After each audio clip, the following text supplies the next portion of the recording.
जय गुरुदेव students. Next topic है हमारा सेक्टर एंड द सेगमेंट्स।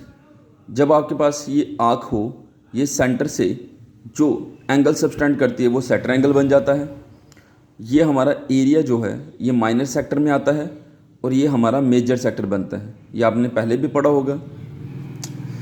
जब कॉर्ड हम बनाते हैं तो ये जो एरिया है ये हमारा माइनर सेगमेंट होता है और ये जो पोर्शन है ये हमारा मेजर सेगमेंट में आ जाता है। एरिया ऑफ सेक्टर जो होता है वो होता है θ/360 इंटू पाई आर स्क्वायर, अगर हमने एरिया ऑफ सेक्टर निकालना हो। और लेंथ ऑफ आर्क जो होती है वो होती है θ/360 into 2 pi r. That means इस लेंथ ऑफ आर्क की हमें वैल्यू अगर निकालनी हो। Move to the exercise 12.2। First question में क्या बोलता है, एरिया ऑफ सेक्टर निकालना है अगर रेडियस मेरे पास 6 सेंटीमीटर है और सेक्टर एंगल 60 है। तो एरिया ऑफ सेक्टर निकालने के लिए मैंने सिंपल सा यहाँ पे पॉइंट एक एक्स दे दिया है ताकि इसका नाम जो है वो नॉमिनेटेड हो जाए। दैट मीन्स AOBXA, तो ये मेरा सेक्टर बन जाता है। तो वो हमारे पास हो गया θ/360 into pi r square. Theta की वैल्यू 60 अपॉन 360 इंटू पाई 22/7। वहाँ पे देखो उन्होंने गिवन लिखा है कि जो हमें पाई यूज़ करना है वो 22/7 होना चाहिए। 6 इंटू 6 कैलकुलेट किया, मेरे पास 132/7। यहाँ तक भी आप छोड़ सकते हो। अगर डेसिमल्स में निकालना चाहते हो तो आपके पास 18.85 आएगा। देखिए नेक्स्ट क्वेश्चन नंबर थर्ड में देखिए। क्वेश्चन नंबर थर्ड में मेरे पास क्या है, मिनट हैंड की लेंथ दी है। दैट मीन्स जो मिनट हैंड होता है घड़ी का वो हमारे पास रेडियस का काम करेगा। जो मिनट हैंड होता है वो 1 मिनट में 6 डिग्री एंगल सबटेंड करता है। क्योंकि देखिए मिनट हैंड जो 15 डिग्री एंगल सबटेंड करे तो 90 बनता है।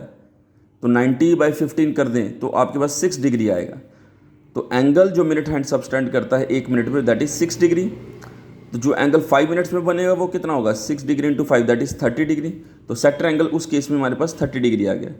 We have to find out the area swept by the minute hand in 5 minutes. That means 5 minutes में मिनट हैंड कितना एंगल सबटेंड करता है, दैट इज मतलब कितना एरिया सबटेंड करेगा। That will be equals to θ/360 into pi r square.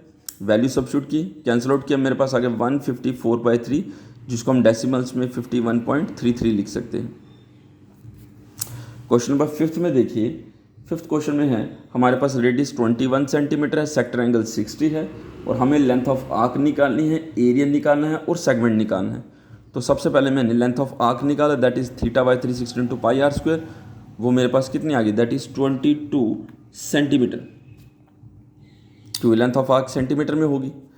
अब area of sector निकालना है, उसका formula same θ/360 into pi r square. Value substitute की, कैंसिल आउट किया तो मेरे पास 231 सेंटीमीटर स्क्वायर मेरा एरिया ऑफ सेक्टर आ गया। अब सेगमेंट निकालने के लिए, this one is a segment, ये हमारे पास सेगमेंट है। ये सेगमेंट का एरिया किसके बराबर होगा, अगर मैं सेक्टर में से ट्राइंगल का एरिया माइनस कर दूं तो मेरे पास सेगमेंट का निकलेगा। इसलिए सबसे पहले मैंने ट्राइंगल का एरिया निकाला। अब आपके पास ये ट्राइंगल क्या है, देखो ये एंगल 60 है, तो ये रेडियस भी बराबर होते हैं, radius of the same circle. तो ये एंगल बराबर, तो अंडरस्टूड है। अगर ये 60 है तो 120 टोटल का सम बचा। अगर दोनों एंगल बराबर है तो हर एक एंगल क्या होगा, 120/2 दैट इज 60। तो ये ट्राइंगल कौन सी बन गई, इक्विलेटरल। तो इक्विलेटरल ट्राइंगल का एरिया क्या होता है, that is √3/4 side square. Side आ गया 21 इंटू 21, यह आ गया 441/4 √3 सेंटीमीटर स्क्वायर। तो सेगमेंट का एरिया क्या होता है, सेक्टर माइनस ट्राइंगल, तो 231 माइनस 441 √3/4 सेंटीमीटर स्क्वायर। यही ऐसे ही आंसर आपको MCQ में दिया होगा। अगर सपोज डेसिमल्स में आंसर होंगे तो आपने √3 की वैल्यू 1.73 करके उसको मल्टीप्लाई करके माइनस कर देना। Move to the question number 8। एक हॉर्स को आपने स्क्वायर फील्ड के कॉर्नर पे बांधा हुआ है। अगर वो 5 सेंटीमीटर के रेडियस तक मूव कर सकता है तो कितना एरिया वो ग्रेज करेगा। अंडरस्टूड है, वो जो एरिया ग्रेज करेगा वो सेक्टर होगा, इसलिए रेडियस ऑफ सेक्टर 5 मीटर बन गया। और सेक्टर एंगल कितना है, 90 डिग्री।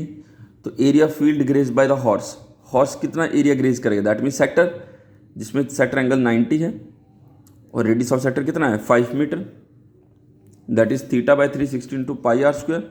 मेरे पास आ गया 19.625 मीटर स्क्वायर एरिया वो ग्रेज करेगा। सेकंड केस में बोलता है अगर उसकी रोप 10 मीटर कर दी जाए तो इंक्रीज इन ग्रेजिंग एरिया, जो ग्रेजिंग एरिया इंक्रीज करेगा वो कितना होगा। नेक्स्ट केस में रेडियस ऑफ सेक्टर 10 मीटर आ गया, सेक्टर एंगल आपके पास 90 है। Area field graze by the horse theta by 3 into pi r square, मेरे पास आ गया 78.5 मीटर स्क्वायर। अब increase in grazing area, grazing area कितना बढ़ गया, जो न्यू आया उसमें से पुराने वाला माइनस कर दो, that will be equals to 58.875 meter square. Next move to the question number 10th। जो इन बिटवीन क्वेश्चन है वो सेम है, इसलिए वो आप खुद सॉल्व करोगे। नेक्स्ट में बोलता है एक अम्ब्रेला में 8 रिब्स हैं और radius of sector that means दिया हो 45 सेंटीमीटर, दैट मीन्स अम्ब्रेला का जो रेडियस है जो है हमारे पास वो 45 centimetre, that means radius of sector बन गया 45। रिब्स 8 हैं तो हर एक सेक्टर एंगल कैसे निकलेगा, टोटल पूरा एंगल होता है 360 का, उसको 8 से डिवाइड किया तो 45 डिग्री आ गया। तो area between the 2 consecutive ribs क्या होगा, that is theta by 360 pi r square, value substitute की तो मेरे पास आ गया 22275/28 सेंटीमीटर स्क्वायर। ये आपका पास इसका आंसर आ गया। ठीक है, आप डेसिमल्स में भी निकाल सकते हैं, ज़्यादातर केस में आपको एज इट इज़ वैसे ही आंसर दिया जाएगा जो आपके टेक्स्ट बुक का है। ठीक है, क्वेश्चन नंबर 12 में बोलता है to warn the ships for underground rocks. एक लाइट हाउस जो है एक लाइट स्प्रेड करता है जिसमें वो सेक्टर बनाता है जिसका सेक्टर एंगल 80 है और डिस्टेंस आपके पास 16.5 किलोमीटर, दैट मीन्स वो रेडियस बन जाएगा और सेक्टर एंगल 80 है। तो एरिया कितना सी का वो वॉर्न कर सकता है, that is area of sector that is theta by 360 into pi r square, वही वैल्यू सेम सब्स्टिट्यूट की, थीटा 180 डिग्री आ गया, रेडियस 16.5 है तो मेरे पास आ गया 189.97 किलोमीटर स्क्वायर। इतने एरिया तक लाइट हाउस वो वॉर्न कर सकता है। दूसरी मेन बात, आपके जो एंगल्स इस एक्सरसाइज के लिए मेंशन किए गए हैं जो आपके सिलेबस में हैं वो 60 एंड 90 के हैं, दैट मीन्स इट में भी वो 80 डिग्री वाले एंगल्स अब नहीं डालेंगे, 120 नहीं डालेंगे। तो मैंने फिर भी ये क्वेश्चन करवा दिया, बट आपके जो एंगल्स हैं that is will be restricted to the angle 60 degree and 90 degree, उसके अलावा उन्होंने एंगल्स नहीं दिए हैं। क्वेश्चन नंबर 13 में क्या है, एक राउंड टेबल है, उसमें ये छोटे छोटे 6 डिज़ाइंस हैं, हर एक हमें डिज़ाइंस की कॉस्ट बतानी है।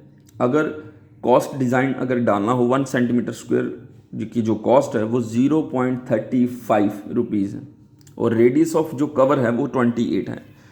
तो ईच सेक्टर एंगल निकालने के लिए मैंने देखो कितने एंगल्स हैं 1 2 3 4 5 6, तो ईच सेक्टर एंगल कितना होगा 360/6 that is 60 degree. Radius of sector कितना होगा 28, एरिया ऑफ सेक्टर निकाल दिया, डेसिमल्स में आ गया 410.66 सेंटीमीटर स्क्वायर। अब मैंने क्या किया, एक डिज़ाइन का एरिया निकालने के लिए सेक्टर के एरिया से ट्राइंगल का एरिया माइनस करूंगा। मैंने वही किया, सबसे पहले ट्राइंगल का एरिया निकाला, सेक्टर का एरिया पहले निकाल चुका हूँ। तो एरिया 1 डिज़ाइन क्या होगा, सेक्टर के एरिया से ट्राइंगल का एरिया माइनस कर दिया, वो मेरे पास आ गया 71.58। 6 डिज़ाइंस का निकालना हो तो 6 से मल्टीप्लाई कर दूंगा। अब 1 सेंटीमीटर स्क्वायर की जो डिज़ाइन की कॉस्ट है दैट इज़ ₹0.35, वैसे ही 429.48 सेंटीमीटर स्क्वायर एरिया मेरे पास आया डिज़ाइन का, उसके साथ मल्टीप्लाई करूंगा कॉस्ट के साथ, ये टोटल कॉस्ट निकल जाएगी जो आपको 6 डिज़ाइंस की यूज़ करनी पड़ेगी। ये एक्सरसाइज जो है इनको सॉल्व कीजिए, देखिए ध्यान से, कोई डाउट है तो आप मुझे मैसेज कर सकते हो।